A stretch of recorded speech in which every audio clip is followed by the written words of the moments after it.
사람 마음이 이렇게까지 뒤틀릴 수도 있는 걸까요? 그 질문이 머릿속을 떠나지 않습니다. 나는 평생 착하게 살면 착한 일이 돌아올 거라 믿었습니다. 하지만 인생이란 건 꼭 그렇게 흘러가지 않더군요. 가끔은 진심이 가장 깊은 상처로 돌아올 때도 있습니다. 아내를 믿어야 하는 남편이 남편을 지켜야 하는 아내가 서로에게 낯선 사람이 되어버렸습니다. 돈이란 게 이렇게 사람의 마음을 무너뜨리는 건가요? 지금 이 이야기를 꺼내는 이유는 그저 누군가가 우리처럼 후회하지 않길 바라서입니다. 사람은 결국 용서하지 않으면 단 한 걸음도 나아가지 못하니까요. 이건 저와 제 아내, 그리고 한 여인의 마지막 부탁이 만들어낸 이야기입니다. 끝까지 들으신다면 당신도 아마 사람 마음이 왜 그렇게 흔들리는지 조금은 이해하게 되실 겁니다. 사연 시작하기 전에 무료로 할 수 있는 구독과 좋아요는 이야기를 이어가는 큰 힘이 됩니다. 사연마당을 찾아주신 고마운 분들께 오늘도 평안과 행복이 가득하시기를 바랍니다. 제 이름은 정인철입니다. 올해 68이고 아내 최복래와 단둘이 살고 있습니다. 서울 외곽의 다세대 주택 반지하, 창문은 도로보다 낮고 햇빛은 하루 1시간쯤밖에 들지 않습니다. 보증금 100만 원에 월세 30만 원, 누군가에겐 아무것도 아닐 그 돈이 우리 부부에겐 매달 생사를 건 숫자입니다. 아내는 요양원 간병인으로 일합니다.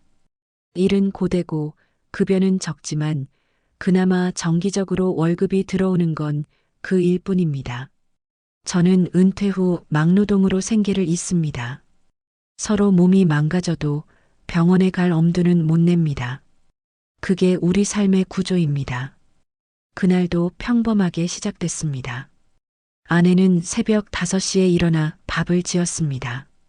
밥솥 뚜껑은 오래전에 한쪽이 깨져서 테이프로 붙어 있었고 김이 새어나오면 소리가 나서 집안이 금세 습기로 가득 찼습니다. 그게 늘 아침의 풍경이었죠. 여보, 오늘은 저녁에 늦을 거예요. 요양원에 새 환자 들어온대요. 아내는 그렇게 말하며 출근했습니다. 늘 그렇듯 7시 반쯤 버스를 타고 나갔습니다. 저는 신문을 읽으며 하루를 보냈습니다. 저녁 6시, 평소라면 아내가 퇴근할 시간입니다. 그런데 그날 시계가 8시를 넘겨도 아내는 오지 않았습니다. 전화기를 10번 넘게 걸었지만 전원이 꺼져 있습니다라는 안내음만 들렸습니다. 요양원에 전화를 걸었지만 원무과 직원은 퇴근하셨습니다라고 말했습니다. 7시 10분에 나가셨어요. 그 말이 어쩐지 낯설게 들렸습니다. 평소라면 버스 정류장에서 문자를 보냅니다. 지금 타요 혹은 곧 도착해요. 그날은 아무 연락도 없었습니다. 그때부터 마음이 불안해졌습니다. 저는 점퍼를 걸치고 집을 나섰습니다. 요양원까지는 걸어서 30분 거리였습니다. 겨울바람이 얼굴을 베었고 언덕 아래로 내려가는 길에 가로등 불빛이 희미하게 번졌습니다. 요양원 문은 잠겨 있었고 경비실 안에는 중년 남자가 라디오를 틀어놓고 있었습니다. 최복래 씨 오늘 퇴근했습니까? 제가 묻자 그는 출입명부를 뒤적이며 말했습니다. 네, 퇴근 확인 도장 찍혀 있습니다. 7시 12분이네요. 그가 보여준 명부에는 분명히 아내 이름이 적혀 있었습니다. 하지만 CCTV엔 얼굴이 제대로 찍히지 않았다고 했습니다. 출입구 CCTV에는 모자를 눌러 쓴 사람이 걸어나가는 뒷모습만 남아 있었습니다. 영상 속의 움직임은 느렸고 자세도 평소 아내와는 달랐습니다. 확실히 최복래 씨인지 모르겠네요. 경비원의 말이 귓가에 오래 남았습니다. 저는 그 자리에서 경찰에 신고 전화를 걸었습니다. 실종 신고는 24시간이 지나야 가능합니다. 담당 형사의 목소리는 사무적이었습니다. 규정상 어쩔 수 없다는 말이겠지만 그때의 그 말은 참 차갑게 들렸습니다. 집으로 돌아오는 길, 하늘에 별 하나 보이지 않았습니다. 골목길 가로등 아래에서 흙먼지가 바람에 일었습니다. 그날 밤 새벽 3시까지 전화를 걸었습니다. 그 어떤 벨소리도 울리지 않았습니다. 요양원 근처 버스 정류장 CCTV를 확인하겠다는 경찰의 말만 믿고 기다렸습니다. 다음 날 오전 전화가 왔습니다. 버스 정류장 쪽으로 걸어가는 모습이 확인됐습니다. 7시 20분경입니다. 그게 마지막 흔적이었습니다. 저는 곧장 버스 정류장으로 갔습니다. 비닐하우스와 오래된 슈퍼마켓이 늘어서 있던 길, 정류장 벽에는 오래된 광고 전단이 겹겹이 붙어 있었습니다. 그중 한 장은 요양원 간병인 모집이라는 문구가 적혀 있었습니다. 그곳에서 버스기사 한 명을 만났습니다. 혹시 어제 이 시간대에 이분 보셨습니까? 제가 사진을 보여주자 기사는 담배를 들고 고개를 끄덕였습니다. 맞죠? 혼자 타셨는데 중간 정류장에서 내리셨어요. 그 말에 머리가 복잡해졌습니다. 그 중간 정류장은 오래된 주택가 근처였습니다. 그곳에는 아내가 아는 사람도 없고 연고도 없었습니다. 저는 버스 노선을 따라 종점까지 가봤습니다. 내리는 사람은 거의 없었고 종점은 한적한 공터와 작은 공동묘지뿐이었습니다. 파출소에 다시 들러 CCTV 추가 확인을 요청했습니다. 형사는 고개를 젓고 말했습니다. 그 이후 행적은 없습니다. 휴대폰도 꺼져 있고 카드 사용 내역도 없습니다. 그제야 실종 신고가 공식 접수됐습니다. 하지만 할 수 있는 건 기다리는 것뿐이었습니다. 이틀이 지났습니다. 냉장고 안에는 아내가 미리 담가둔 김치가 아직 그대로였습니다. 그릇 위엔 흰 곰팡이가 얇게 피어 있었습니다. 라면을 끓여 먹으며 저는 멍하니 시계를 봤습니다. 밤 10시 문득 초인종 소리가 났습니다. 짧고 단호한 2번의 초인종. 문을 열자 거기 아내가 서 있었습니다. 얼굴은 창백했고 눈동자는 초점을 잃은 듯 했습니다. 외투는 흙먼지로 덮여 있었고 신발엔 마른 진흙이 잔뜩 묻어 있었습니다. 그녀는 아무 말도 하지 않은 채 제 손을 잡았습니다. 손끝은 차가웠습니다. 어디 갔었어요? 물었지만 대답은 없었습니다. 그저 짧게 조용히 말했습니다. 여보, 나랑 같이 가요. 지금요? 그 말에 이유를 묻는 말이 목구멍에서 멎었습니다. 그녀의 표정은 낯설었습니다. 익숙한 얼굴인데 눈빛만은 다른 사람이었습니다. 그렇게 아내는 현관문을 나섰습니다. 저는 어쩔 수 없이 뒤를 따랐습니다. 바람이 불었고 계단 위 가로등 불빛이 아내의 그림자를 길게 느렸습니다. 그날 밤 저는 알았습니다. 아내가 돌아온 게 끝이 아니라 시작이었다는 걸. 그녀가 데려간 곳에서 내 인생은 전혀 다른 방향으로 기울게 될 거라는 걸요. 아내의 손을 붙잡고 언덕을 내려갔습니다. 밤 공기가 차가웠고 가로등 불빛 아래로 아내의 그림자가 흔들렸습니다. 그녀는 말이 없었습니다. 숨소리만 들렸습니다. 나는 어디로 가냐고 물었지만 대답은 돌아오지 않았습니다. 택시를 잡을 줄 알았는데 아내는 버스 정류장으로 걸어갔습니다. 시계를 보니 밤 9시 40분이었습니다. 그 시간에 버스를 타는 사람은 거의 없었습니다. 버스가 오자 아내는 그대로 타더니 뒷자리 구석에 앉았습니다. 창밖을 내다보는 시선은 멍했습니다. 버스는 도시 외곽을 빠져나갔습니다. 창밖 풍경이 점점 어두워지고 불빛이 줄어들었습니다. 저는 손을 모은 채 말없이 앉아 있었습니다. 몇 정거장을 지나자 버스 안에는 우리 둘뿐이었습니다. 아내가 내리자고 한 곳은 낯선 골목이었습니다.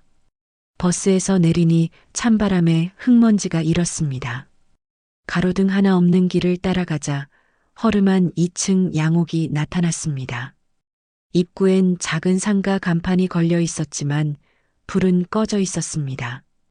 대문 앞에는 검은색 차량이 3대가 주차되어 있었습니다. 아내는 대문을 밀고 안으로 들어갔습니다. 집 안은 생각보다 밝았습니다. 현관 앞엔 향 냄새가 짙게 퍼져 있었고 거실 중앙엔 영정 사진이 놓여 있었습니다. 그 사진 속 인물은 낯설지 않았습니다. 요양원에서 아내가 돌보던 환자 윤정자 할머니였습니다. 아내는 그대로 앞으로 걸어가 상 위에 향을 꽂았습니다. 방 안에는 상복을 입은 사람들이 3명 있었습니다. 모두 중년 남자들이었고 서로 대화를 하지 않았습니다. 그들은 아내를 잠시 쳐다보더니 고개를 숙였습니다. 그중 한 명이 다가와 조용히 말을 걸었습니다. 최복래 씨 되시죠? 기다리고 있었습니다. 그는 검은 양복 차림에 안경을 쓴 남자였습니다. 명함에는 법무법인 서림 변호사 한태성이라고 적혀 있었습니다. 그는 우리를 맞이하며 의자에 앉으라고 했습니다. 저는 아직 상황을 이해하지 못했습니다. 왜 여기에 온 겁니까? 물었지만 아내는 침묵했습니다. 변호사는 서류철을 꺼내 탁자 위에 올려놓았습니다. 윤정자 어르신께서 사망 전에 남기신 문서입니다. 그는 봉인된 봉투를 조심스럽게 열었습니다. 그 안에는 유언장 한 장이 들어 있었습니다. 활자 인쇄와 자필 서명이 함께 적혀 있었습니다. 본인 윤정자는 본인의 사망 시 모든 재산을 최복래에게 상속한다. 나는 글을 읽으며 한동안 말을 잃었습니다. 유언장에는 공증 도장이 찍혀 있었고 날짜는 사망 전날이었습니다. 변호사는 부연 설명을 덧붙였습니다. 요양원 입원 중 인지 기능은 명확했습니다. 법적으로도 유효합니다. 나는 이해가 되지 않았습니다. 요양원 환자가 간병인에게 전 재산을 남긴다? 게다가 윤정자의 가족이 없었던 것도 아니었습니다. 아들 한 명이 있다는 이야기를 들은 적이 있었습니다. 그 아들은 왜 이 자리에 없는 걸까? 가족분은요? 내가 물었습니다. 변호사는 잠시 멈칫하더니 고개를 숙였습니다. 해외 체류 중입니다. 장례 절차에 참여하지 않겠다고 통보받았습니다. 아내는 그 말을 듣고도 아무 반응이 없었습니다. 그녀의 시선은 영정 사진에 고정돼 있었습니다. 나는 그제야 아내의 손등을 보았습니다. 미세하게 떨리고 있었습니다. 그녀가 이 모든 걸 알고 있었다는 생각이 들었습니다. 이 일을 미리 알고 있었어요? 물었지만 그녀는 짧게 숨을 들이마시고 고개를 끄덕이지도 젓지도 않았습니다. 장례식장은 조용했습니다. 향 냄새와 고요만이 공간을 채웠습니다. 변호사는 몇 장의 서류를 내밀며 설명했습니다. 이건 유언 집행 동의서입니다. 사인만 하시면 됩니다. 나는 그 서류를 바라보며 한참을 고민했습니다. 서명란 위에 놓인 펜을 집으려다 멈췄습니다. 이건 단순한 서류가 아니라는 걸 직감했습니다. 아내는 펜을 들어 조용히 서명했습니다. 그녀의 필체는 떨렸습니다. 그 순간 변호사는 작은 봉투 하나를 내밀었습니다. 윤정자 어르신께서 직접 복래 씨에게 남기신 겁니다. 봉투는 얇았고 뒷면에 마지막 부탁이라는 글자가 적혀 있었습니다. 아내는 그 봉투를 손에 쥔 채 한동안 움직이지 않았습니다. 나는 내용이 궁금했지만 묻지 않았습니다. 그녀는 봉투를 코트 주머니 깊숙이 넣었습니다. 장례는 그날 밤 늦게 끝났습니다. 조문객은 끝내 3사람뿐이었습니다. 변호사는 정식 상속 절차는 다음 주에 진행하겠습니다라며 자리를 떴습니다. 나는 집으로 돌아가며 물었습니다. 당신 그 할머니하고 도대체 무슨 관계였어요? 아내는 조용히 대답했습니다. 그분이 날 아는 사람이었어요. 아주 오래전에. 그 이상은 말하지 않았습니다. 버스 안에서 아내는 봉투를 계속 쥐고 있었습니다. 그 손이 떨리는 걸 나는 분명히 봤습니다. 집에 도착하니 자정이 가까웠습니다. 나는 신발을 벗으며 물었습니다. 그 돈 받으려고 이러는 거 아니죠? 그녀는 고개를 들지도 않고 아니에요라고 짧게 말했습니다. 그 대답은 확신보다는 피로에 가까워 보였습니다. 다음 날 아내는 새벽부터 요양원으로 향했습니다. 이미 퇴사 절차를 밟겠다고 결심한 듯 했습니다. 나는 그녀의 뒷모습을 바라보다가 전날의 그 집 주소를 메모했습니다. 서울 구로 214. 낯선 주소가 머릿속에서 계속 반복됐습니다. 그날 저녁 우편함에 낯선 등기 우편이 도착했습니다. 발신인은 법무법인 서림. 봉투를 열자 공증 사본과 함께 잔금 이체 일정표가 동봉돼 있었습니다. 총액은 내 평생 본 적 없는 숫자였습니다.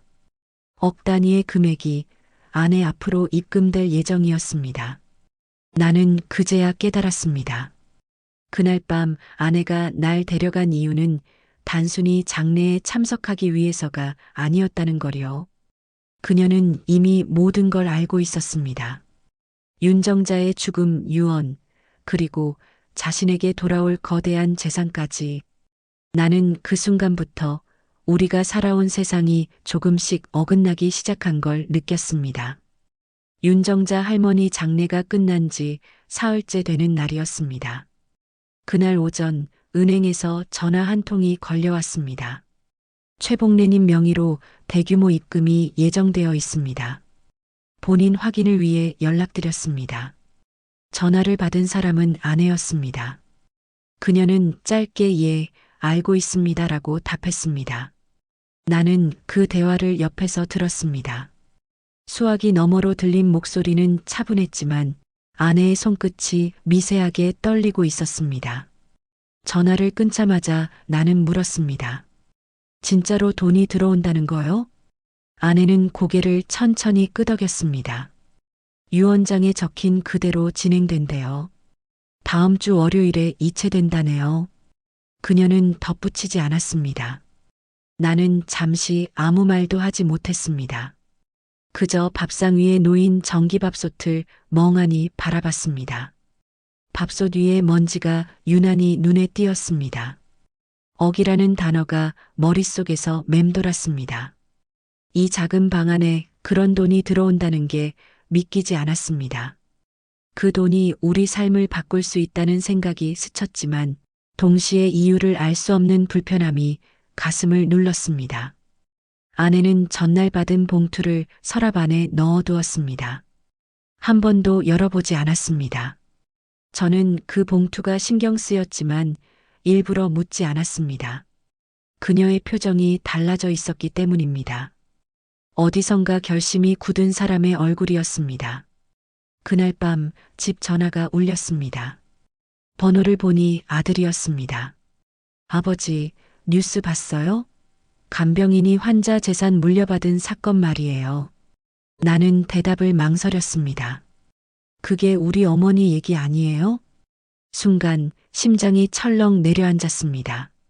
아들은 이미 알고 있었습니다. 지역 신문에 요양원 간병인 환자 전 재산 상속받아라는 제목이 올라와 있었던 겁니다. 이웃들이 그걸 보고 아들에게 전화를 한 모양이었습니다. 그날 저녁 아들이 집으로 찾아왔습니다. 문을 열자 아들은 신문을 내밀었습니다. 기사에는 윤정자의 이름과 아내의 이니셜이 선명히 적혀 있었습니다. 이거 불법 아니에요? 이런 일이 있을 수가 있어요? 나는 차분히 설명하려 했습니다. 유언장이 공증됐대.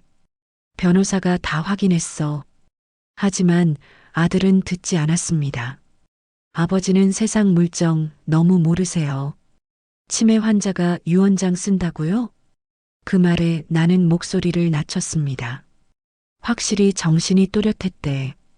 변호사가 증인도 있었다고 했어. 증인? 그게 다 조작이면요? 아들의 목소리는 점점 날카로워졌습니다. 아내는 방 안에서 그 소리를 듣고도 나오지 않았습니다. 나는 불편했습니다. 피 한 방울 섞인 자식인데 지금은 낯선 사람처럼 느껴졌습니다. 당신네, 이 돈으로 뭐 하려는 건데요?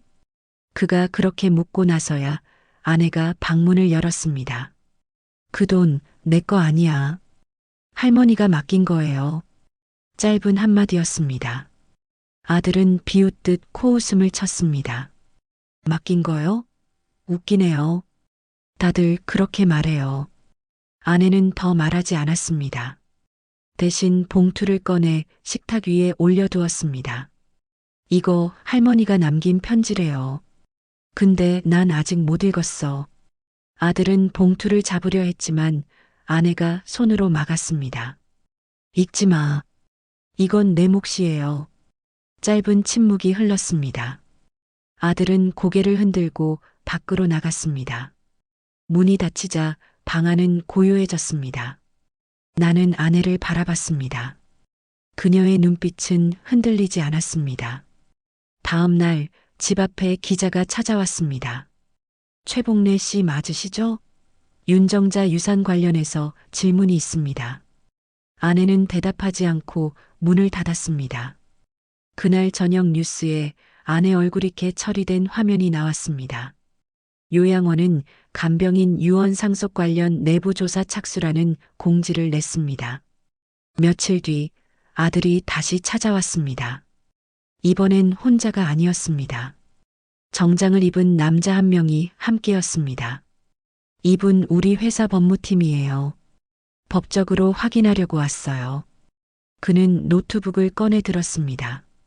어머니 명의로 들어올 돈 관리 계획 있으십니까? 나는 목소리를 높였습니다. 그걸 당신이 왜 묻나? 아들은 담담하게 말했습니다. 문제 생기면 가족 전체가 영향받아요. 예방 차원이에요. 아내는 그들의 말을 듣고도 조용히 서류를 들여다봤습니다. 법무팀 직원이 조심스럽게 말했습니다. 상속세 신고, 자금 출처 조사 모두 필요합니다. 협조하셔야 합니다. 그녀는 예라고 짧게 대답했습니다. 그 목소리엔 체념이 섞여 있었습니다. 그날 밤 나는 다시 아들에게 전화를 걸었습니다. 그만해라. 내 어머니 그런 사람 아니다. 아버지는 늘 착하게만 생각해요. 세상은 그렇게 안 돌아가요. 그 말이 이상하게 가슴에 남았습니다. 끊고 나서 한참 동안 수화기를 들고 있었습니다. 며칠 뒤 실제로 돈이 입금됐습니다. 통장에 찍힌 숫자는 현실 같지 않았습니다. 아내는 통장을 나에게 보여주지도 않았습니다. 그녀는 단지 이 돈 조용히 두자고만 말했습니다. 나는 묻지 않았습니다. 그 후로 아내의 행동이 달라졌습니다. 요양원에는 다시 출근하지 않았고 하루 종일 집에만 있었습니다. 전화도 받지 않고 텔레비전도 켜지 않았습니다. 가끔 식탁 위에 봉투를 꺼내 쳐다보곤 했습니다. 나는 그걸 볼 때마다 이상한 기분이 들었습니다. 하루는 제가 일을 마치고 돌아왔을 때 아내가 방 안에서 종이 여러 장을 꺼내고 있었습니다. 유언사본, 입금 내역서, 등기 문서 같은 것들이었습니다. 그녀는 그걸 하나씩 투명 파일에 끼워 정리했습니다. 그 표정은 차분했지만 무겁게 가라앉아 있었습니다. 여보, 우리 이 돈으로 이사 갑시다. 내가 조심스럽게 말했습니다. 당분간은 안 돼요. 그녀는 짧게 대답했습니다. 왜? 이 돈, 그냥 돈이 아니에요. 그녀는 그렇게 말하고 방 문을 닫았습니다. 나는 그 문 앞에서 한참을 서 있었습니다. 무슨 뜻인지 알 수 없었습니다. 다만 그날 이후로 그녀의 표정엔 늘 어두운 그늘이 드리워졌습니다. 며칠 뒤 아들이 다시 찾아왔습니다. 이번엔 말투가 달라져 있었습니다. 어머니, 아버지. 가족끼리 이런 일로 싸우면 안 되죠. 그 돈 제가 관리해 드릴게요. 그 말이 끝나자 아내는 조용히 웃었습니다. 그럴 일 없어요. 짧고 단호한 말이었습니다. 아들은 아무 말 없이 서류 가방을 닫았습니다. 그리고 돌아가며 중얼거렸습니다. 그 돈 때문에 결국 다 망할 거예요. 문이 닫히고 나서 집안은 다시 정적에 잠겼습니다. 나는 식탁 위에 전기밥솥을 바라봤습니다. 뚜껑 위에 떨어진 먼지를 손가락으로 쓸어냈습니다. 그 밥솥은 아무 소리도 내지 않았습니다. 하지만 그 침묵이 이상하게 무겁게 느껴졌습니다. 그날 밤 아내는 봉투를 꺼내 편지를 읽었습니다. 짧은 시간 동안 아무 말도 없었지만 눈빛이 조금 달라져 있었습니다. 그녀는 편지를 접어 다시 봉투에 넣고 말했습니다. 이 돈 우리가 쓰면 안 돼요. 나는 이유를 묻지 않았습니다. 묻는 순간 그 답이 돌이킬 수 없는 방향으로 흘러갈 것 같았습니다. 그렇게 우리 집의 공기가 달라졌습니다. 돈이 들어왔는데 삶은 전보다 더 어두워졌습니다. 그게 진짜 유산의 충격이었습니다. 며칠 동안은 잠잠했습니다. 아들도 연락이 없었고 아내 역시 거의 말이 없었습니다. 하지만 평온이라는 건 오래가지 않았습니다. 그 주 금요일 집 앞으로 등기 우편이 도착했습니다. 보낸 사람은 지방법원 가정과. 봉투를 뜯자 서류가 3장 들어 있었습니다. 성년 후견인 선임 신청서 신청인 정우진. 순간 머리가 멍해졌습니다. 우리 아들이 부모를 상대로 후견인 신청을 낸 겁니다. 사유란에는 인지 기능 저하 및 재산 관리 능력 상실 우려라고 적혀 있었습니다. 저는 전화를 걸었습니다. 우진아, 이게 뭐냐? 아들은 담담한 목소리로 대답했습니다. 아버지, 나쁜 뜻 아니에요. 혹시라도 사고 나면 법적으로 보호해 드리려고요. 보호? 그게 보호냐? 목소리가 높아졌지만 아들은 물러서지 않았습니다. 요즘 보이스피싱도 많고 주변에서 노린다고요. 아버지, 세상 순진하게만 살면 안 돼요. 통화를 끊고 나니 손이 떨렸습니다. 아내는 서류를 읽고도 한마디도 하지 않았습니다. 그날 저녁 그녀는 담담히 말했습니다. 그 아이가 겁이 난 거예요. 돈이 사람을 흔들잖아요. 나는 대답하지 않았습니다. 돈이 아니라 믿음을 흔든 건 아들이었기 때문입니다. 그날 이후 집안 공기가 눈에 보이지 않게 바뀌었습니다. 일주일 뒤 며느리가 찾아왔습니다. 정장 차림에 얼굴엔 미소가 얹혀 있었지만 그 미소가 낯설었습니다. 어머니, 아버님, 큰 돈이 오가면 주변에서 이용할 수도 있어요. 그래서 우리 회사 쪽 변호사분이 도와주기로 했어요. 그녀는 곁에 서 있던 남자를 가리켰습니다. 검은 정장을 입은 남자가 명함을 내밀었습니다. 법률자문 민수 변호사. 나는 처음 보는 이름이었습니다. 그는 예의 바르게 고개를 숙이며 말을 이었습니다. 단순한 위임장만 써주시면 됩니다. 재산을 안전하게 보호하는 절차입니다. 그의 말투는 부드러웠습니다. 하지만 눈빛은 계속 아내의 통장을 향하고 있었습니다. 아내는 고개를 숙이고 서류를 훑어봤습니다. 나는 문득 서류 제목이 눈에 들어왔습니다. 위임 부동산 및 예금 일체 관리 권한. 이건 좀 이상하네요. 우리가 가진 재산은 통장 하나뿐인데 부동산이라니요. 내가 말하자 남자는 웃으며 대답했습니다. 형식상 그렇게 표기된 겁니다. 실제 효력은 관리 위임에 불과해요. 그 말은 어딘가 허술했습니다. 나는 아내의 팔을 붙잡았습니다. 당신, 이거 서명하지 마요. 아내는 고개를 들었습니다.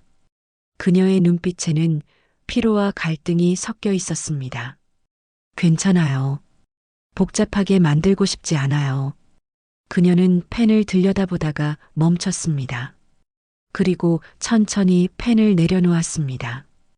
이건 변호사 사무실에서 확인하고 다시 서명할게요. 그 말에 남자는 잠시 굳었습니다. 며느리는 눈치를 보더니 웃으며 상황을 마무리했습니다. 그럼 다시 연락드릴게요. 두 사람은 서류를 챙겨 나갔습니다. 현관문이 닫히자 아내가 한숨을 내쉬었습니다. 우리 애가 왜 이렇게까지 하나 모르겠어요. 나는 말없이 담배를 피웠습니다. 그날 밤 아내는 은행 계좌를 정리했습니다. 여러 통장을 모아 하나로 합쳤습니다. 이체 내역은 전혀 없었습니다. 그녀는 이제 건드릴 일 없을 거예요 라고 말했습니다. 그 표정은 이상하게 단호했습니다. 이틀 뒤 다시 등기 우편이 도착했습니다. 이번엔 법률 대리인 민수 변호사. 봉투 안에는 재산보호위임계약 해지 통보서가 들어 있었습니다. 발신인이 아내로 되어 있었습니다. 그녀가 스스로 계약을 취소한 겁니다. 나는 놀랐습니다. 당신 언제 이걸? 그날 바로 보냈어요. 수상했거든요. 그녀는 짧게 대답했습니다. 그 순간 처음으로 안도감이 들었습니다. 하지만 그 평온은 오래가지 않았습니다. 며칠 뒤 법원에서 후견인 신문 일정이 잡혔다는 통보가 왔습니다. 아들이 끝내 절차를 멈추지 않은 겁니다. 나는 그날 밤 아들에게 전화를 걸었습니다. 이건 도가 지나쳤다. 아버지, 전 그냥 안전하게 하자는 거예요. 그 안전이 누굴 위한 건데? 잠시 침묵이 흘렀습니다. 아버지, 솔직히 말하면 그 돈은 우리 가족 돈이라고 생각해요. 그 말에 가슴이 내려앉았습니다. 그건 내 어머니 이름으로 들어온 돈이야. 치매 환자 돈이잖아요. 아들의 말끝이 뚝 끊겼습니다. 그때부터 아내와 아들의 관계는 완전히 끊겼습니다. 전화도 메시지도 오지 않았습니다. 이웃들도 수군거렸습니다. 뉴스에 나온 그 간병인 부부 아니에요? 편의점 주인은 계산을 하면서도 나를 피했습니다.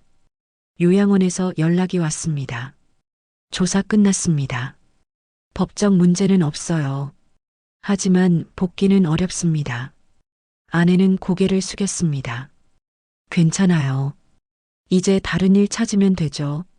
하지만 그 말이 진심처럼 들리지 않았습니다. 그녀는 식탁에 앉아 서류를 정리했습니다. 유언 사본, 상속 서류, 법원 통보문이 한 묶음이 되었습니다. 그날 밤 아내가 말했습니다. 여보, 내가 잘못한 걸까요? 나는 잠시 생각하다가 대답했습니다. 우린 아무 잘못 없어. 그 사람이 준 거잖아. 그래도 이 돈이 우리를 이렇게 만들 줄 몰랐어요. 그녀는 그렇게 말하고 창문을 열었습니다. 차가운 바람이 들어왔습니다. 밖에서는 개 짖는 소리가 들렸습니다. 아내는 잠시 바깥을 보다 천천히 커튼을 내렸습니다. 그리고 낮은 목소리로 말했습니다. 여보, 사람 마음이 제일 무섭네요. 나는 그 말을 듣고도 아무 대답을 하지 못했습니다. 그녀의 말이 진실이었다는 걸 이미 알고 있었기 때문입니다. 그날 이후 우리 부부는 서로에게 말수가 줄었습니다. 하지만 그 침묵이 오히려 더 많은 걸 말해주고 있었습니다. 후견인 신문이 끝난 뒤 집에는 아무런 소식이 없었습니다. 결정이 내려지기까지 한 달은 걸린다 했습니다. 그동안 우리 부부는 말 그대로 대기 상태로 지냈습니다. 하루 종일 아무 말 없이 밥 먹고 설거지하고 각자 방에 앉아 있었습니다. 침묵이 습관처럼 굳어졌습니다. 아내는 여전히 요양원에 나가지 않았습니다. 다시 불러줘도 안 갈 거예요. 그녀는 단호했습니다. 나는 그 이유를 묻지 않았습니다. 대신 하루에 2번씩 습관처럼 신문을 펼쳐 읽었습니다. 신문 구석에는 요양원 내부 비리, 간병인 처우 문제, 유산 관련 사건이 이어지고 있었습니다. 이상하게도 그런 기사들을 읽을 때마다 아내의 손이 멈췄습니다. 그녀는 조용히 눈길을 피했습니다. 그럴수록 나는 더 묻지 못했습니다. 말 한마디가 모든 걸 깨뜨릴 것 같았기 때문입니다. 어느 날 나는 우연히 아내의 가방 속에서 낡은 병원 서류를 보았습니다. 봉투 겉면에는 윤정자 요양병원 2017년 입원 기록이라고 적혀 있었습니다. 그 서류를 꺼내 보려던 순간 아내가 방에서 나왔습니다. 그거 제발 열어보지 말아요. 그녀는 봉투를 빼앗아 서랍 깊숙이 넣었습니다. 그게 뭐예요? 라고 물었지만 대답은 없었습니다. 그날 밤 나는 잠을 이루지 못했습니다. 윤정자의 이름이 머릿속에서 계속 떠올랐습니다. 아내가 그녀를 오래전부터 알던 사람이라고 했던 말이 떠올랐습니다. 며칠 뒤 나는 요양원을 다시 찾았습니다.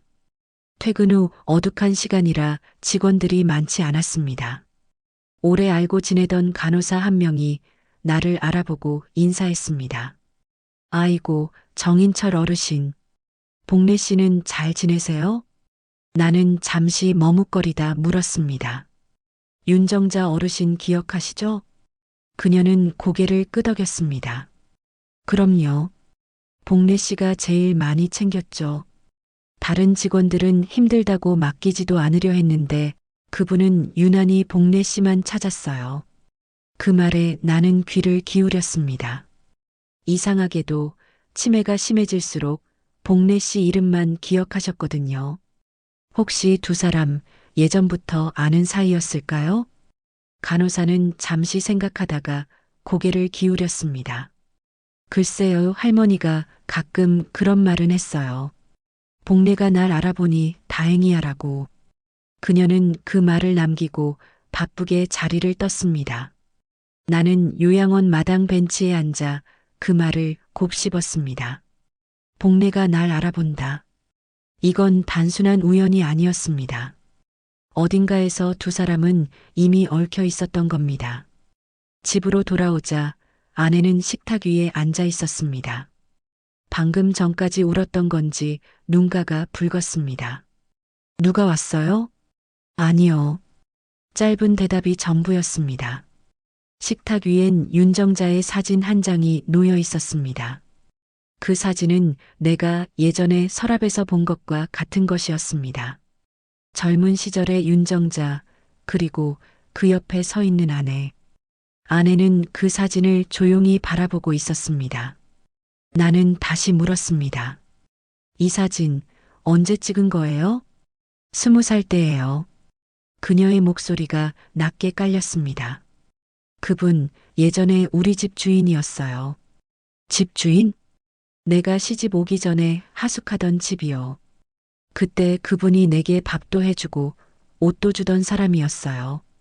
나는 말을 잃었습니다. 그럼 그 이후로 계속 알고 지냈어요? 결혼하고 나선 연락 끊겼죠. 그분이 치매 걸려 요양원에 들어왔을 때 내가 거기 배정됐어요. 처음엔 나를 몰라봤어요. 나중에야 기억해냈죠. 아내는 잠시 말을 멈추더니 사진을 다시 집어들었습니다. 그래서요, 그분이 그때 말했어요. 복래야, 나 죽으면 내가 내 물건 좀 정리해줘라. 그 말이 그냥 빈말인 줄 알았어요. 그녀는 조용히 웃었습니다. 나는 무겁게 고개를 끄덕였습니다. 모든 일이 조금은 이해가 됐습니다. 하지만 또 다른 의문이 생겼습니다. 그럼 유언장은 왜 당신한테 남긴 걸까요? 그건 나도 몰라요. 아마 마지막까지 믿을 사람이 나뿐이라 생각했겠죠. 그녀의 말은 담담했지만 어딘가 자신을 향한 죄책감이 섞여 있었습니다. 그날 밤 아내는 잠을 이루지 못했습니다. 불을 끄고 누워 있어도 시계 초침 소리만 유난히 컸습니다. 새벽 2시쯤 그녀가 다시 일어나 부엌으로 갔습니다. 잠시 후 밥솥 딸깍 소리가 들렸습니다. 나는 조용히 일어나 부엌 문틈으로 그녀를 봤습니다. 밥솥 위에 손을 얹고 있었습니다. 눈을 감은 채 아주 오래된 생각에 잠긴 사람처럼 보였습니다. 그분이 마지막에 이 밥솥 얘기를 하더라고요. 그녀는 속삭이듯 말했습니다. 이 밥솥이요? 응. 나 시집 올 때 그분이 준 거예요. 그 말에 숨이 막혔습니다. 내가 평생 써온 그 낡은 밥솥이 윤정자가 준 거라니. 모든 게 얽혀 있었습니다. 그녀는 밥솥 뚜껑을 닫으며 덧붙였습니다. 그분은 나한테 너는 끝까지 남을 거야 라고 했어요. 그 말이 무슨 뜻인지 이제 알 것 같아요. 그녀는 그렇게 말하고 방으로 들어갔습니다. 그 밤 나는 한참 동안 불을 끄지 못했습니다. 다음 날 아침 요양원에서 연락이 왔습니다. 윤정자의 아들이 귀국했다는 소식이었습니다. 그는 상속 무효 소송을 준비 중이라 했습니다. 아내는 아무 말도 하지 않았습니다. 그녀의 얼굴은 돌처럼 굳어 있었습니다. 나는 그제야 깨달았습니다. 아직 끝나지 않았다는 걸요. 윤정자의 죽음이 단순한 사건이 아니었음을, 그리고 그 돈이 단순한 유산이 아니라는 걸요. 모든 답은 아내의 과거 속에 묻혀 있었습니다. 윤정자의 아들이 귀국한 지 사흘 뒤 첫 기사가 나왔습니다. 제목은 단정적이었습니다. 치매 노인 재산, 간병인이 모두 상속받아 법적 분쟁 예고. 신문 한쪽 구석에 실린 짧은 기사였지만 그 한 줄이 모든 걸 바꿔놓았습니다. 아침부터 전화가 쏟아졌습니다. 요양원 동료, 옛 동네 사람, 심지어 방송국 기자까지. 최복래 씨 맞으시죠? 인터뷰 가능할까요? 아내는 아무 대답도 하지 않았습니다. 대신 전화를 끊고 배터리를 분리해 서랍에 넣었습니다. 그날 오후 요양원에서 공문이 왔습니다. 내부 감사를 위해 관련 자료 제출을 요청드립니다. 서류 한 장짜리 공문이었지만 문장은 냉정했습니다. 아내는 조용히 사직서를 써서 팩스로 보냈습니다. 그녀는 더 이상 일할 수 없을 것 같다고 한 줄 덧붙였습니다. 저녁 뉴스에서도 그 사건이 나왔습니다. 화면엔 윤정자의 영정사진이 흐릿하게 잡혔고 그 밑에는 재산 상속 논란이라는 자막이 깔렸습니다. 기자는 요양원 간병인이 수억 원대 재산을 상속받은 사례가 논란이 되고 있다고 말했습니다. 나와 아내는 말없이 텔레비전을 껐습니다. 다음 날 이웃들이 달라졌습니다. 복도에서 마주쳐도 인사 대신 짧은 눈길만 주었습니다. 평소 밥을 나눠 먹던 옆집 아주머니도 현관문을 닫고 들어갔습니다. 쓰레기를 버리러 나가면 뒤에서 속삭이는 소리가 들렸습니다. 그 집이래, 뉴스 나온 거. 나는 그런 시선이 불편했습니다. 하지만 아내는 아무렇지 않은 듯 보였습니다. 그녀는 평소처럼 밥을 짓고 청소를 하고 식탁에 앉았습니다. 다만 텔레비전은 다시 켜지지 않았습니다.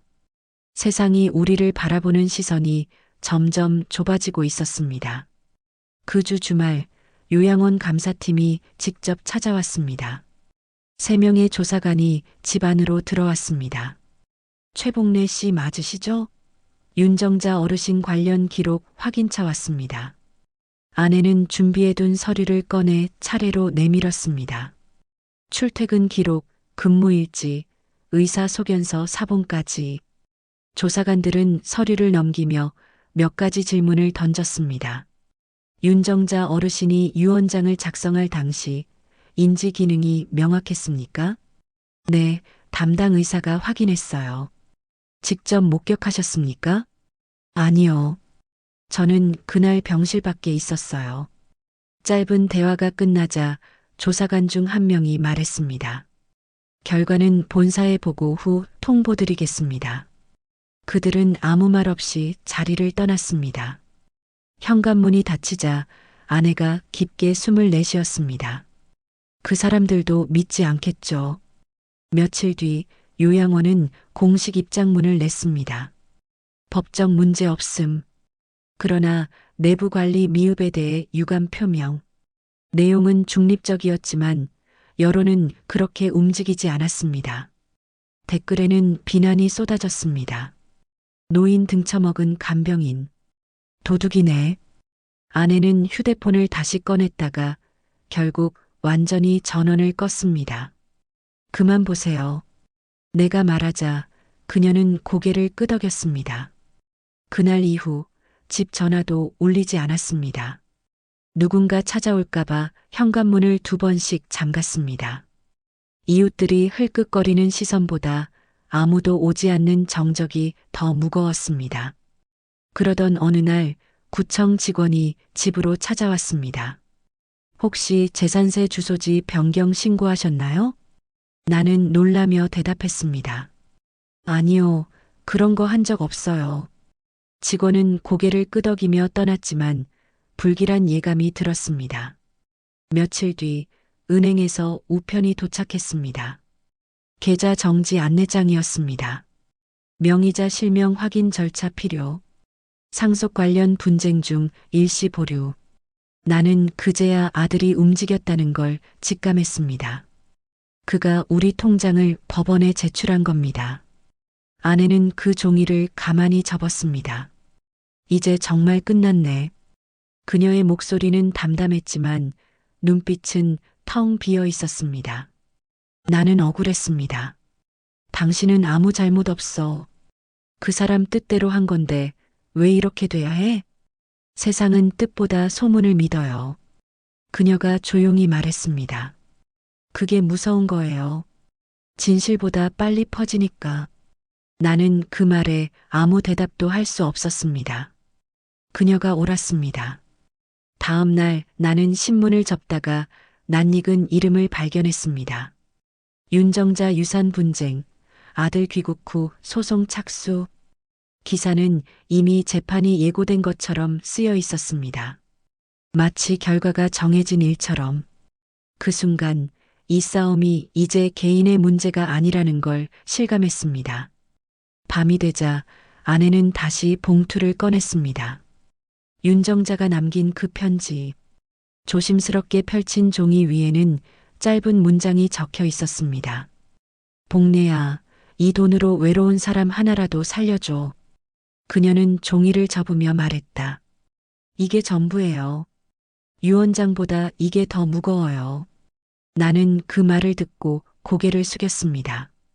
그녀가 그 돈을 쓰지 않는 이유를 이제는 알 것 같았습니다. 하지만 그 신념이 세상 앞에서는 아무 힘이 없다는 것도 느꼈습니다. 그날 밤 집 근처 쓰레기 봉투 위에 낯선 전단이 붙어 있었습니다. 간병인 사기 사건의 진실 제보 받습니다. 그걸 떼어내려다 손이 멈췄습니다. 누가 붙였는지도 모르는 그 전단이 어쩌면 세상이 우리를 보는 정확한 얼굴 같았습니다. 나는 그걸 구겨 쓰레기통에 넣었습니다. 그러나 마음속에서는 구겨지지 않았습니다. 며칠 뒤 경찰서에서 연락이 왔습니다. 윤정자의 아들이 공식적으로 진정서를 제출했다는 소식이었습니다. 유언 효력, 무효 및 상속 재산 환수 요청. 통화가 끝난 뒤 아내는 한동안 아무 말도 하지 않았습니다. 그녀는 그저 식탁에 앉아 밥솥을 바라보고 있었습니다. 여보, 왜요? 그 돈 그냥 돌려줄까요? 그녀는 잠시 나를 바라보다가 고개를 저었습니다. 그건 그분 뜻을 거스르는 거예요. 그날 밤 창밖에서 빗소리가 났습니다. 비가 새서 천장 한쪽이 젖어들었습니다. 양동이를 받쳐놓고도 물방울 소리가 계속 이어졌습니다. 아내는 그 소리를 들으며 조용히 말했습니다. 이 비도 언젠간 먹겠죠. 나는 대답하지 않았습니다. 그녀의 말은 위로라기보다 자신에게 하는 주문처럼 들렸습니다. 하지만 그날 이후로 비는 멈추지 않았습니다. 신문, 방송, 사람들의 말 모두 같은 소리를 내고 있었습니다. 그 돈은 당신들 돈이 아니다. 비가 그친 뒤에도 집안은 눅눅했습니다. 신문지는 늘 젖어 있었고 창문은 닫혀 있었지만 습기가 빠지지 않았습니다. 아내는 하루 대부분을 부엌에서 보냈습니다. 밥을 지을 때도 설거지를 할 때도 눈길은 멍하니 허공을 떠돌았습니다. 무언가 계속 생각 중인 얼굴이었습니다. 나는 그런 그녀를 지켜보는 게 점점 버거워졌습니다. 집 밖에서는 세상이 우리를 의심했고 집 안에서는 서로가 서로를 믿지 못했습니다. 밥상에 앉아도 대화가 끊겼습니다. 식탁 위 밥솥만이 여전히 같은 자리에 있었습니다. 어느 날 아내가 말을 꺼냈습니다. 여보, 우리 이 돈 그냥 기부하면 안 될까요? 그 말에 숟가락이 멈췄습니다. 기부요? 그래요. 그분 뜻대로 누군가를 살리라고 했잖아요. 나는 한참 동안 대답하지 않았습니다. 지금 그게 현실적으로 가능하다고 생각해요? 그게 맞는 일이라면 해야죠. 우린 아직 그 돈 한 푼도 안 썼어요. 쓸 생각도 없었잖아요. 그게 뭐가 문제예요? 아내는 조용히 밥을 뜨고 말했습니다. 문제가 아니라 죄 같아요. 죄라니요. 왜 우리가 죄인이에요? 그분이 내게 맡긴 이유가 달랐던 것 같아요. 그녀의 목소리는 낮았지만 단호했습니다. 그날 이후 아내는 매일 신문을 오려붙였습니다. 요양원 광고, 무료 급식소, 사회복지센터, 노인 돌봄 단체 이름들, 벽에 빼곡히 붙은 종이들을 보며 나는 그게 일종의 속죄 목록 같다고 느꼈습니다. 그녀는 말했습니다. 이 돈 그냥 가지고 있으면 사람 망쳐요. 밤마다 그 벽을 바라보는 아내의 뒷모습은 이상하게 멀게 느껴졌습니다. 나는 반대로 생각했습니다. 이 돈으로 이사를 가고 빚을 갚고 남은 여생이라도 편히 살면 안 될까? 하지만 입 밖으로는 내지 않았습니다. 그 말이 그녀를 무너뜨릴 것 같았기 때문입니다. 며칠 뒤 아들은 전화를 걸었습니다. 아버지, 어머니 아직도 그 돈 안 쓰죠? 그래, 안 쓴다. 그럼 그걸로 뭐 하는지도 모르잖아요. 이제 내가 나설 때가 된 것 같아요. 통화를 끊자 불안이 밀려왔습니다. 이틀 뒤 아들이 집 앞에 나타났습니다. 그는 변호사를 대동했습니다. 어머니, 법적으로 정리해야 합니다. 기부든 뭐든 임의 처분은 위험해요. 아내는 그 말을 듣고 고개를 숙였습니다. 내가 뭘 알아? 그 돈은 내가 말을 잇기도 전에 아들이 끼어들었습니다. 아버지, 감정적으로 생각하지 마세요. 이건 이제 가족 문제가 아니라 사회적 사안이에요. 그 말이 이상하게 들렸습니다. 아내는 조용히 자리에서 일어섰습니다. 우진아, 넌 어릴 때 내 밥 먹을 때 숟가락까지 챙겨줬던 애였어. 근데 지금은 그 돈만 보이니? 아들은 대답하지 않았습니다. 잠시 후 그는 고개를 숙이고 나갔습니다. 그날 밤 아내는 벽에 오려진 종이들을 하나씩 떼기 시작했습니다. 나 이제 알아요. 누굴 돕는 것도 용서받는 것도 쉬운 게 아니에요. 그녀는 찢어진 종이를 쓰레기 봉투에 담았습니다. 그래도 해야 해요. 며칠 뒤 아내는 외출 준비를 했습니다. 어디 가요? 시청이요. 노인 돌봄센터에 기부 관련 상담하러요. 그녀는 서류 봉투 하나를 들고 나갔습니다. 비닐 우산이 구부러질 정도로 바람이 새던 날이었습니다. 저녁 무렵 아내가 돌아왔습니다. 코트가 젖어 있었고 손에는 낯선 전단이 들려 있었습니다.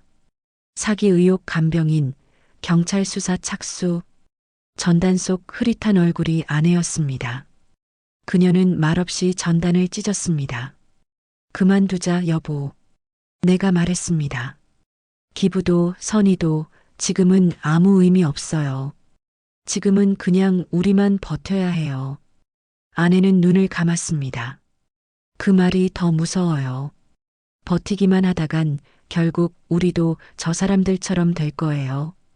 그녀는 다시 벽을 바라봤습니다. 한때 가득 붙어 있던 신문 조각 자리에 이제는 빈 벽과 테이프 자국만 남아 있었습니다. 밤이 깊어지자 나는 잠이 오지 않았습니다. 거실에서 작은 불빛이 새어나왔습니다.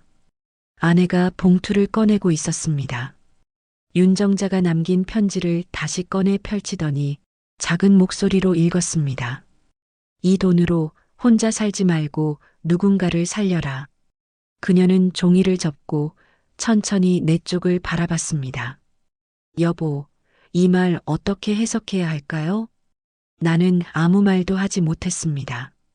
그녀는 잠시 나를 보더니 아주 조용히 말했습니다. 내가 살아야 하는 이유가 이제 이 돈에 달린 것 같아요. 그날 이후 그녀는 통장을 들고 집을 나섰습니다. 돌아올 때까지 3시간이 걸렸습니다. 손에는 기부 확인서가 들려 있었습니다. 전액은 아니고 일부만 했어요.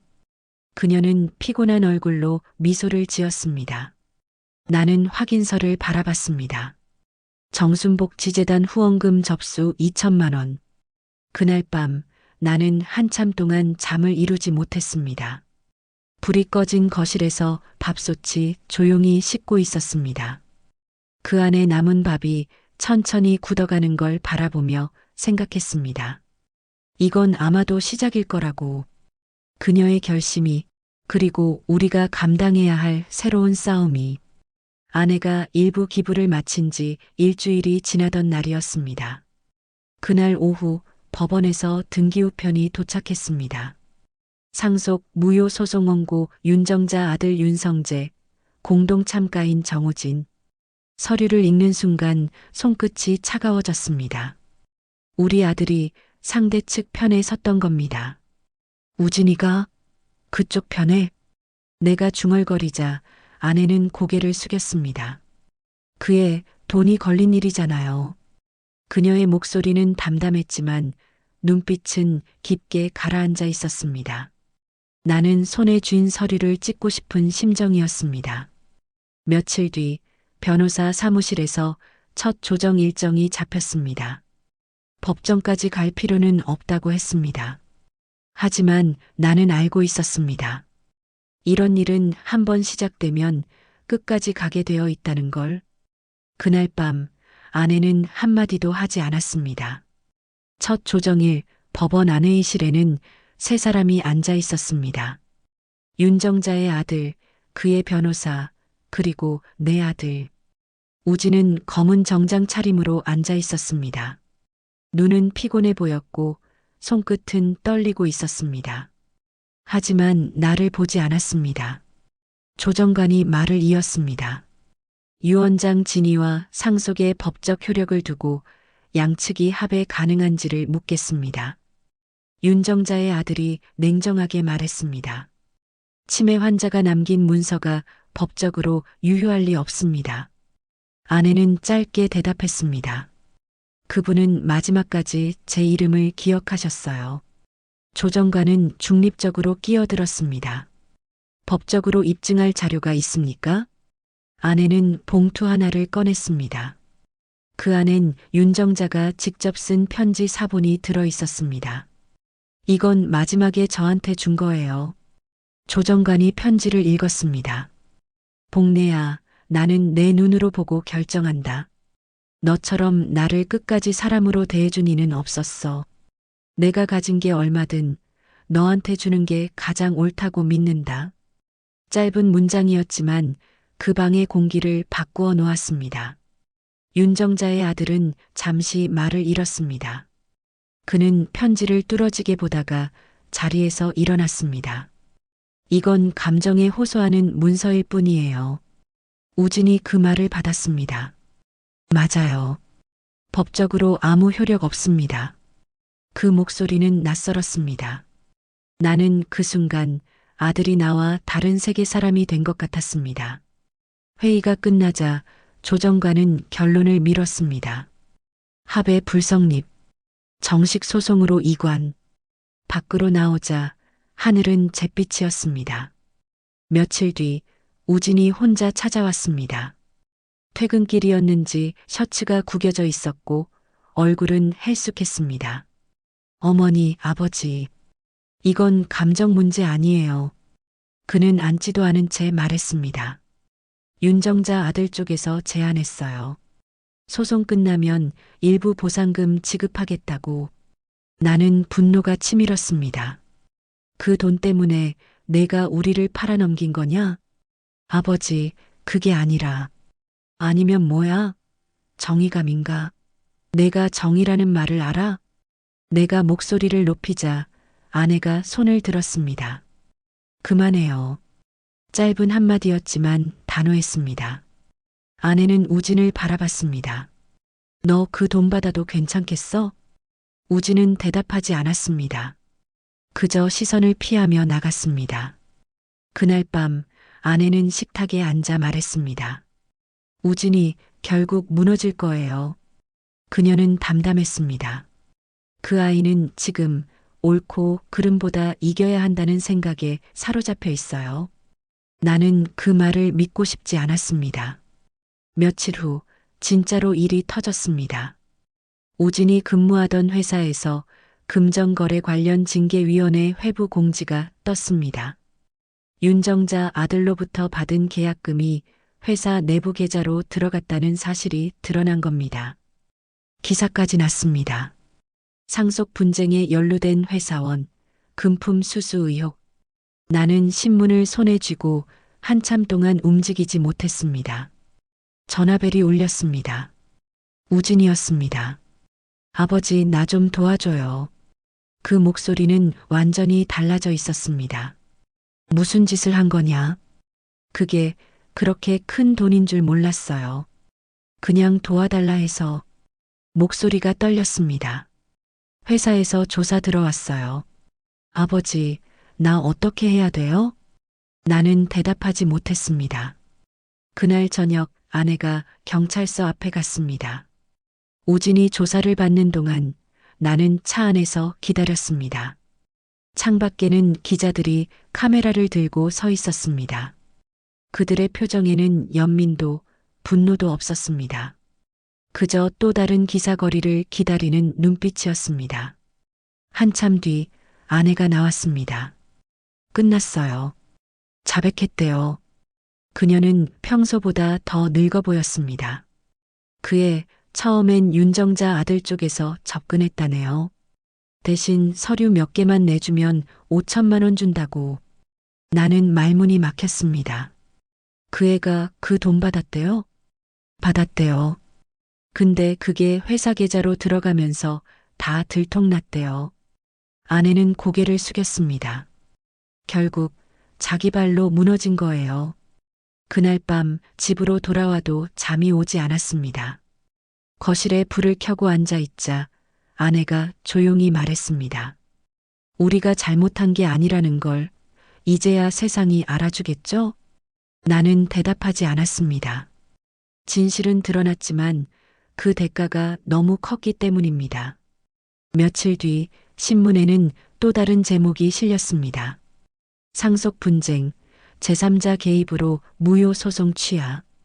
윤정자의 아들이 소송을 철회했습니다. 그 아이 결국 포기했대요.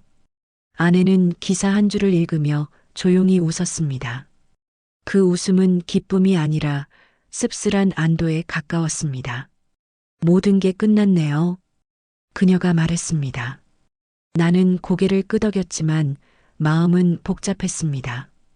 끝이라고 하기엔 우리 가족의 무너진 자리가 너무 컸습니다. 그날 밤 우진에게서 문자 한 통이 왔습니다. 죄송합니다. 조금만 시간 주세요. 짧은 문장이었지만 나는 그 속에 담긴 공허를 느꼈습니다. 아내는 그 문자를 읽고 말했습니다. 이제 우리도 용서할 차례네요. 그녀는 밥솥을 꺼내 밥을 짓기 시작했습니다. 김이 피어오르고 부엌 안에 익숙한 냄새가 번졌습니다. 나는 그 냄새를 맡으며 오래된 기억을 떠올렸습니다. 가난하지만 평온했던 소박한 저녁의 냄새였습니다. 그 순간 문득 정말로 끝이 난 것 같았습니다. 하지만 마음 한구석에서는 이상한 예감이 스며들었습니다. 끝이 아니라 또 다른 시작일지도 모른다는 그 예감은 틀리지 않았습니다. 며칠 뒤 낯선 번호로 걸려온 전화 한 통이 그 평온을 다시 흔들어 놓았습니다. 그날 저녁 전화가 울렸습니다. 모르는 번호였습니다. 잠시 망설이다가 받았습니다. 정인철 씨 되시죠? 낯선 남자의 목소리였습니다. 낮고 조심스러웠습니다. 저는 윤정자 씨 아들 윤성재입니다. 순간 심장이 쿵 내려앉았습니다. 그 이름은 오래 묻혔던 돌처럼 갑자기 무게를 갖고 떨어졌습니다. 무슨 일이십니까? 내 목소리는 생각보다 차분했습니다. 그는 잠시 침묵하다가 조용히 말했습니다. 아내분 최복래 씨와 관련해서 직접 만나 뵙고 드릴 말씀이 있습니다. 나는 즉시 경계했습니다. 지금은 그럴 상황 아닙니다. 소송도 끝났고 할 얘긴 법원에서 다 했잖아요. 그는 낮게 숨을 내쉬었습니다. 그게 다가 아닙니다. 짧은 문장이었지만 뭔가 걸렸습니다. 그의 목소리에는 분명한 두려움이 섞여 있었습니다. 어머님 유언장에 적힌 날짜 기억하시죠? 사망 하루 전. 맞습니다. 그런데 그 날짜가 바뀌어 있었어요. 나는 말을 잃었습니다. 무슨 뜻이죠? 그건 어머니가 돌아가시기 이틀 전에 작성된 문서였습니다. 공증인 기록엔 날짜가 조작돼 있었어요. 아내분이 그걸 알고 계셨던 겁니다. 머릿속이 복잡해졌습니다. 복례가 조작했다고요? 아닙니다. 오히려 그 반대예요. 그는 짧게 숨을 들이켰습니다. 어머니가 스스로 날짜를 바꿨습니다. 순간 방 안의 공기가 멎었습니다. 왜 그런 짓을? 그때 어머니는 이미 심장질환이 심각했습니다. 의사는 사흘을 못 넘길 거라고 했습니다. 그분은 마지막까지 제게 미안하다고 하셨죠. 그의 목소리가 떨렸습니다. 제가 어릴 때 어머니는 복래 씨를 내쫓았습니다. 하숙하던 그 여자를 돈 훔쳤다고 몰아붙였어요. 그게 다 거짓이었어요. 어머니는 그걸 평생 죄로 안고 살았던 겁니다. 나는 말없이 그의 이야기를 들었습니다. 그래서 유언장을 썼습니다. 그때 내 손으로 내쫓은 복래에게 내가 가진 걸 모두 남긴다. 그게 어머니가 남긴 진짜 이유였습니다. 그는 잠시 말을 멈췄습니다. 그런데 복래 씨는 그걸 끝까지 밝히지 않더군요. 왜요? 아마 저를 위해서였을 겁니다.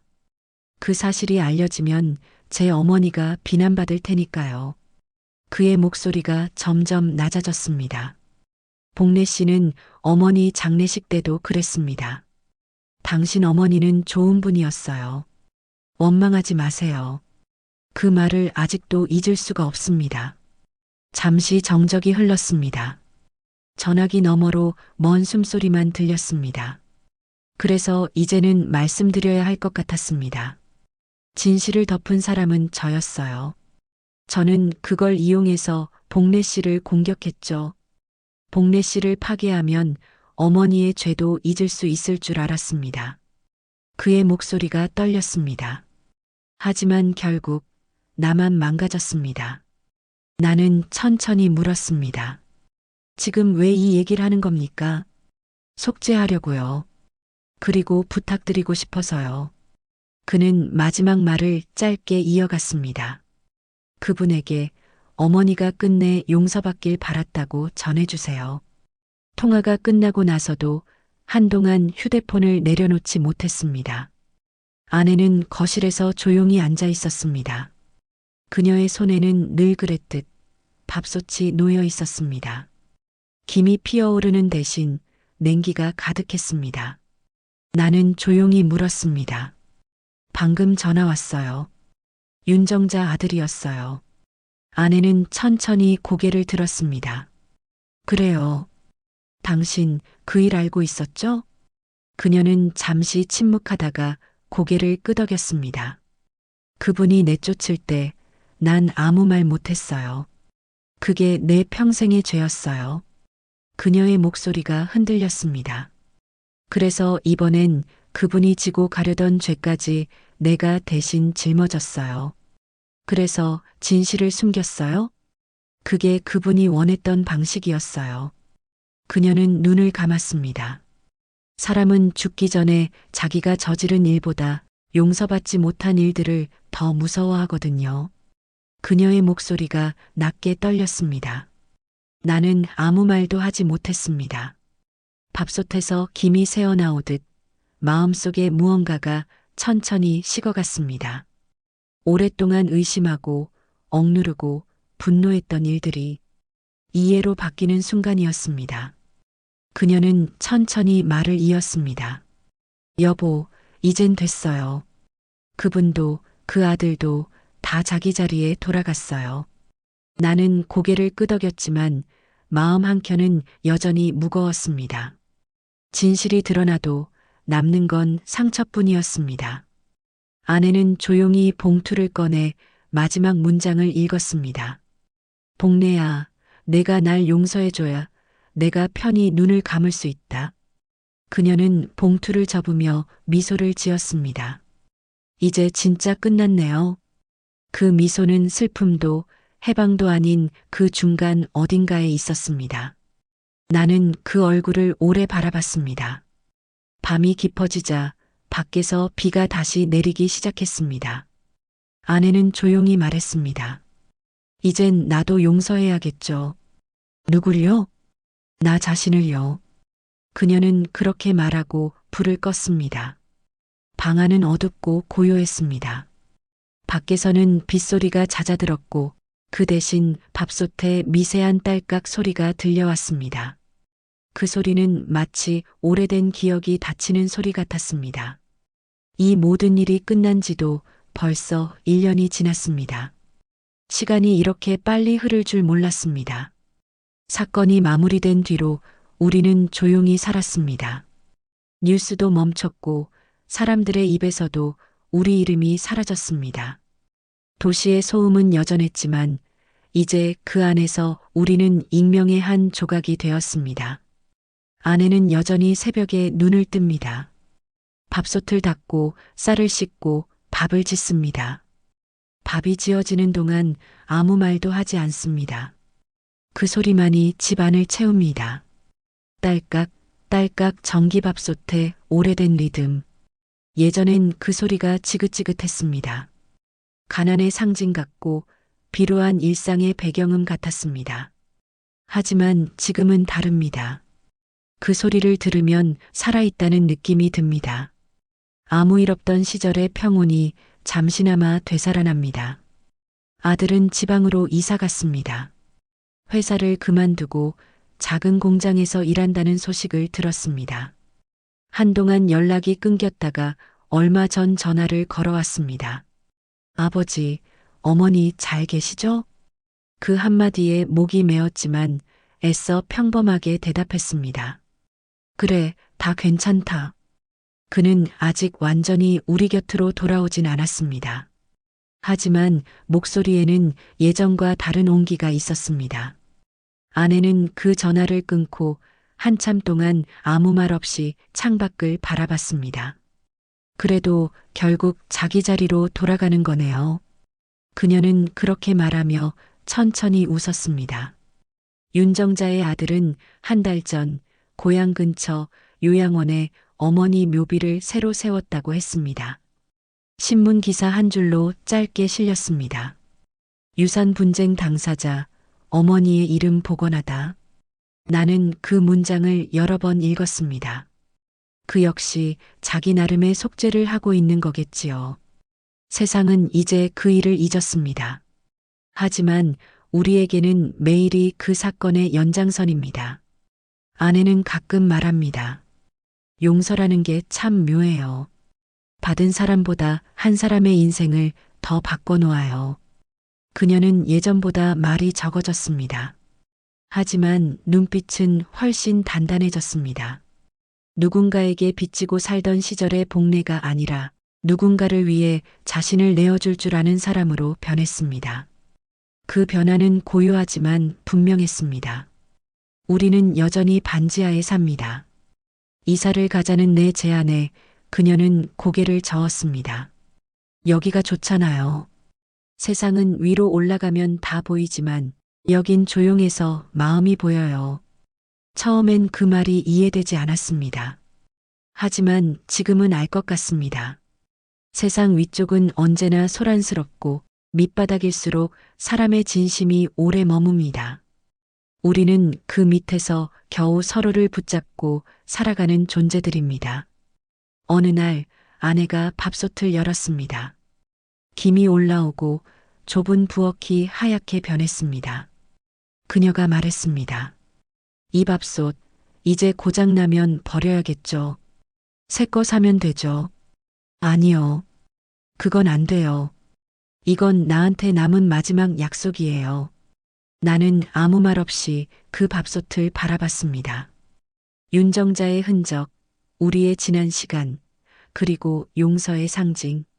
그 모든 게 그 안에 들어있는 듯 했습니다. 이젠 김이 피어오를 때마다 나는 누군가의 삶이 다시 데워지는 느낌을 받습니다. 아내는 여전히 그 돈의 대부분을 손대지 않았습니다. 기부를 조금씩 이어갔습니다. 요양원 개보수, 독거노인 지원금, 무료급식 후원. 은행 잔고는 줄어들었지만 그녀의 표정은 오히려 밝아졌습니다. 그게 윤정자의 진짜 유언이었을지도 모릅니다. 하루는 내가 물었습니다. 여보, 후회는 없어요? 그녀는 잠시 생각하다가 대답했습니다. 있죠. 하지만 그게 나를 살렸어요. 그 말이 오래 귓가에 남았습니다. 가끔 밤이 깊을 때 나는 혼자 앉아 일기를 씁니다. 이 모든 일을 기록으로 남겨야 할 것 같아서요. 아마도 이 이야기가 누군가에게 닿는다면 그건 경고가 아니라 위로가 되길 바랍니다. 사람은 돈으로 무너지기도 하지만 용서로 다시 일어나기도 하니까요. 마지막 장을 덮으며 나는 책상 옆 밥솥을 한번 바라봅니다. 그 안엔 오늘 지은 밥이 아직 따뜻합니다. 아내는 여전히 나보다 먼저 일어나 아침을 준비합니다. 그리고 창문을 열며 말하겠죠. 여보, 오늘도 평안하세요. 나는 그 말에 고개를 끄덕일 겁니다. 그리고 마음속으로 조용히 덧붙이겠죠. 이제 정말 다 지나갔습니다. 가족은 때로 피보다 깊은 마음의 인연으로 이어집니다. 상처와 오해가 우리를 멀어지게 하지만 끝내 서로를 향한 용서와 사랑이 모든 것을 되돌려 놓습니다. 오늘도 누군가를 향해 마음을 내밀고 있다면 그 손을 놓지 마세요. 때로 용서가 가장 큰 사랑이 되고 기다림이 기적을 만듭니다. 오늘도 사연마당 인생 이야기를 끝까지 함께 해주신 여러분, 진심으로 감사드립니다. 여러분의 구독과 좋아요, 그리고 따뜻한 댓글 하나하나가 이야기를 이어가는 큰 힘이 됩니다. 혹시 여러분도 용서하고 기다렸던 누군가의 이야기가 있으신가요?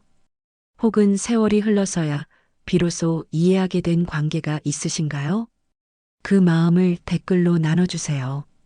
당신의 진심이 또 다른 누군가에게 오늘을 견디게 하는 위로가 될지도 모릅니다. 여러분 모두의 하루에 평안과 사랑이 가득하시길 진심으로 바랍니다. 감사합니다.